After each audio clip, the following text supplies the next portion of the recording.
로마서 15장 29절부터 33절 말씀까지 보도록 하겠습니다. 너희에게 나아갈 때에 그리스도의 충만한 복을 가지고 갈 줄을 아노라.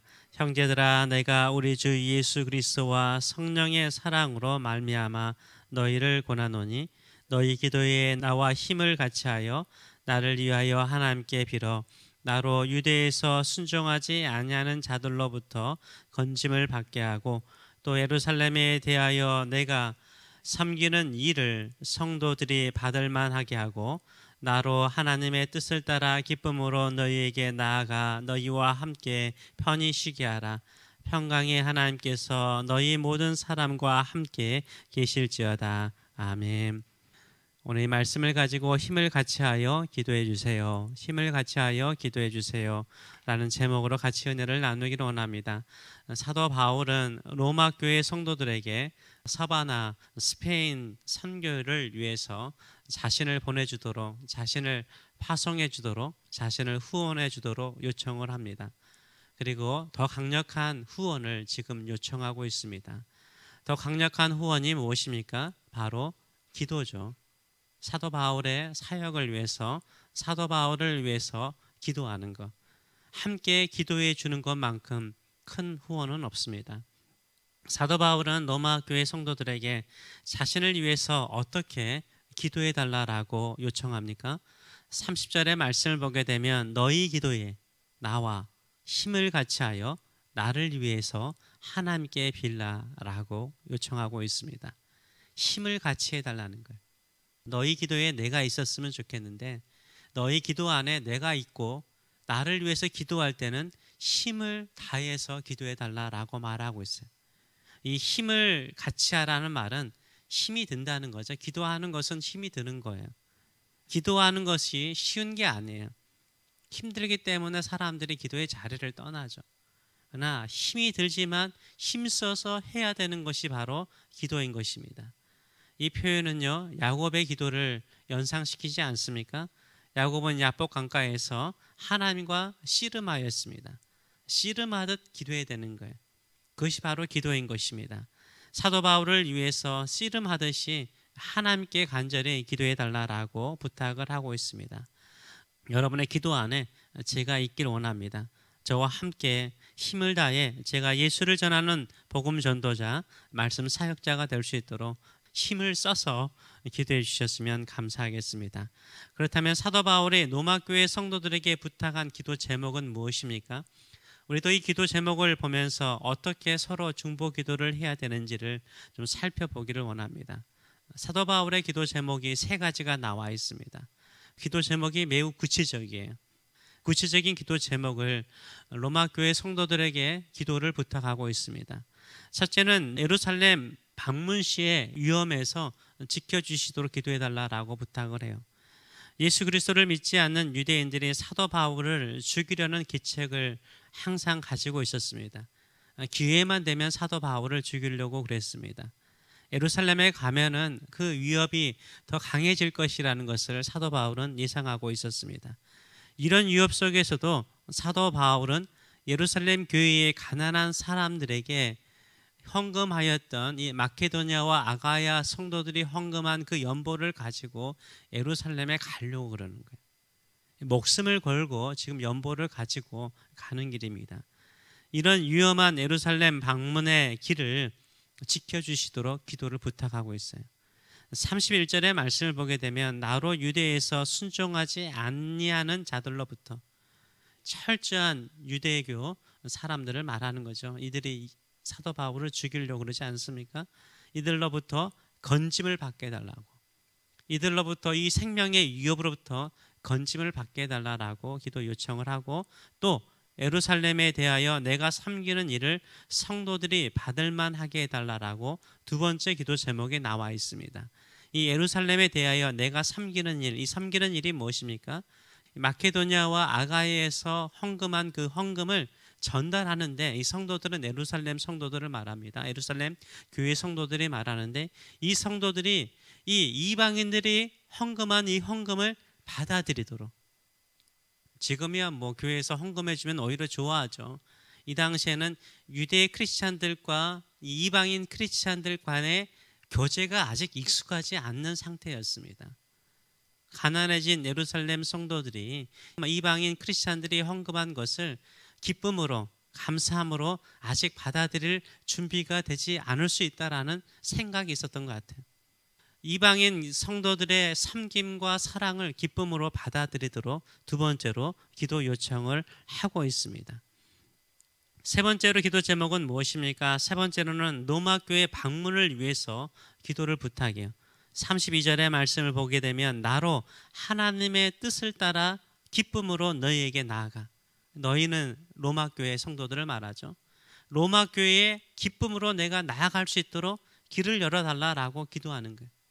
그래서 내가 로마에 가서 너희들과 함께 편히 쉬게 해달라고, 너희들과 함께 기쁨의 교제, 영적인 휴식의 시간을 가질 수 있도록 기도해달라고 요청을 하고 있습니다. 복음 안에서 믿음의 형제들이 서로 교제하는 것이 영적인 휴식이요 쉼인 줄 믿습니다. 이 로마 교회 방문이 하나님의 뜻대로 이루어지도록 요청을 하고 있습니다. 이렇게 세 가지의 기도 제목을 요청하고 함께 힘써서 기도했겠죠. 그러면 어떻게 이 기도 응답이 되었을까요? 첫 번째 기도 제목인 예루살렘 교회 방문 시 안전 문제는 응답되었죠. 안전 문제는 해결되었죠. 어떻게 해결되었습니까? 실제로 사도 바울을 죽이려고 하는 유대인들의 협박과 위협이 있었어요.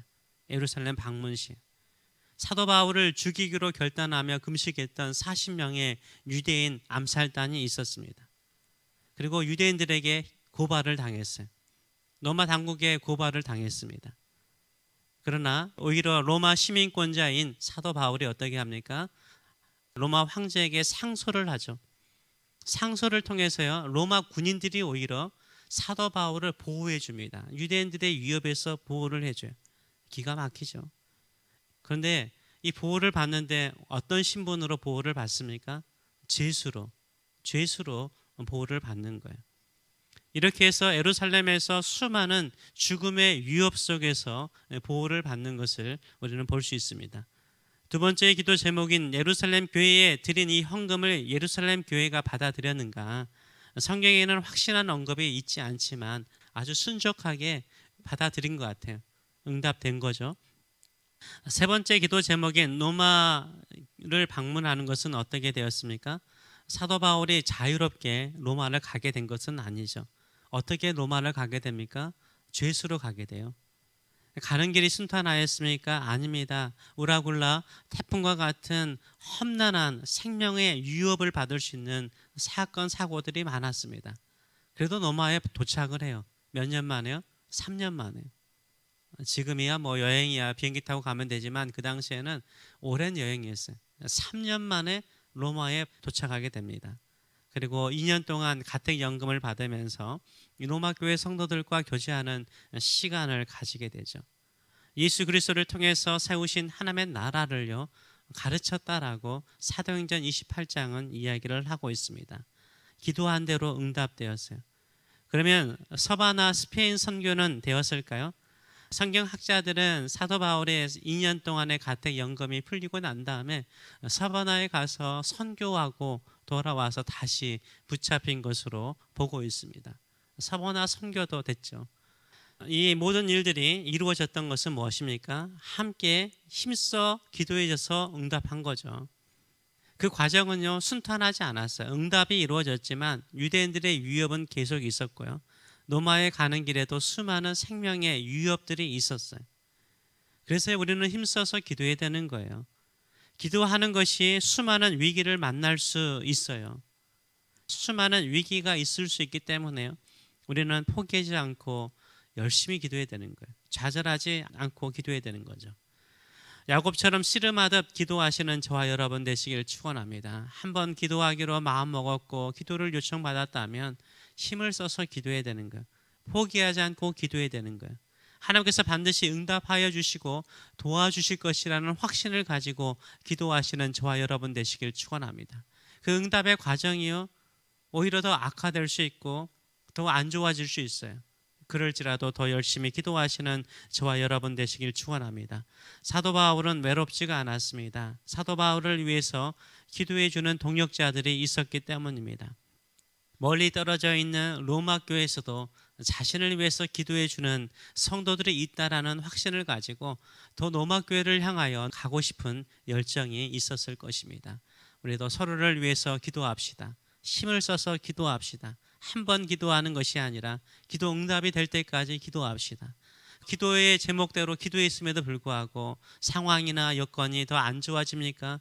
그럴지라도 씨름하듯 더 열정적으로 하나님께서 도와주시도록 기도하시는 저와 여러분 되시길 축원합니다. 저의 목회를 위해서 늘 기도해 주신 모든 분들께 진심으로 감사드립니다. 예수님을 전하는 목사, 하나님의 말씀을 능력 있게 전하는 목사가 될 수 있도록 늘 기도해 주세요. 여러분의 기도 안에 제가 있을 뿐만 아니라 저를 위해서 힘을 다하여 저와 함께 기도해 주시는 성도님들이 되시길 부탁합니다. 부탁합니다. 같이 기도하겠습니다. 살아계신 하나님 아버지, 사도 바울은 기도하는 사람이었습니다. 어디를 가든지 가장 먼저 기도할 수 있는 처소를 찾는 사람이었습니다. 거기에서 많은 믿음의 사람들을 만났습니다. 그럼에도 불구하고 한 번도 만난 적이 없는 로마교회 성도들에게 기도를 부탁합니다. 구체적으로 기도를 부탁합니다. 힘을 써서 같이 기도해 달라고 부탁합니다. 함께 기도했던 기도의 응답들이 다 이루어져서 로마교회 성도들을 만나는 길까지 갔습니다. 사바나 성교까지 이룰 수 있었습니다. 그러나 그 모든 과정은 힘들었습니다. 자유로운 몸이 아니라 죄수의 몸으로 끌려가듯 로마에 갔습니다. 그럴지라도 하나님은 힘써 기도하는 성도들의 기도를 응답하셨나이다. 우리도 늘 함께 힘써 기도하게 하여 주시고 그 응답의 과정이 순탄하지 않고 그 환경과 여건이 순탄하지 않더라도 늘 힘써 기도함을 통해서 하나님의 뜻을 이루는 저희들의 삶, 하나님의 목적을 이루는 저희들의 삶, 서로 기도함을 통해서 힘을 주는 저희들의 삶들이 될 수 있도록 축복하여 주시옵소서. 감사드리며 예수님의 이름으로 기도하옵나이다. 아멘.